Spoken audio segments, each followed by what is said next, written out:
That's the No, takeaway. after the drunk dial, they'll become stalked. Yeah.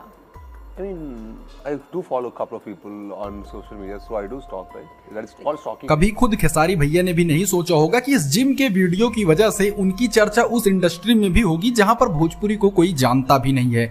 जी हाँ, south industry में Bhojpuri industry की चर्चा होने का विषय ये खेसारी भैया का जिम वाला वीडियो बन गया है। जब ये वीडियो वायरल हुआ था तो आपको पता होगा कि हमारी भोजपुरी इंडस्ट्री में कितनी ज्यादा कंट्रोवर्सी हुई थी। एंड इस टाइम पे इस वीडियो में भाई लगभग 150 मिलियन व्यूज होने वाले हैं। और साउथ इंडस्ट्री में भाई बहुत सारे हीरोज से, अभी श्रीनिवास से भी ये इस वीडियो के बारे में थोड़ा बहुत सवाल पूछा गया था। आप ये समझ लीजिए कि जहां पर भी भोजपुरी इंडस्ट्री की बात हो रही है वहां पर खेसारी लाल यादव की फिल्म डंस और उनके इस वीडियो की जरूर बात हो रही है, क्योंकि जो बॉलीवुड की एक्ट्रेस थी आकांक्षा वो थी और खेसारी लाल तो भोजपुरी के सुपरस्टार थे ही। और भाई ये वीडियो जिस तरह से वायरल हुआ था, जिस तरह से जिम करते हुए इन दोनों का वीडियो वायरल हुआ था, इसकी वजह से भोजपुरी इंडस्ट्री साउथ इंडस्ट्री में भी भाई चर्चा का विषय बन चुकी है। अब 150 मिलियन व्यूज है भाई, तो उस पर मतलब इतना तो मतलब यहाँ पर चर्चा होना बनता ही है।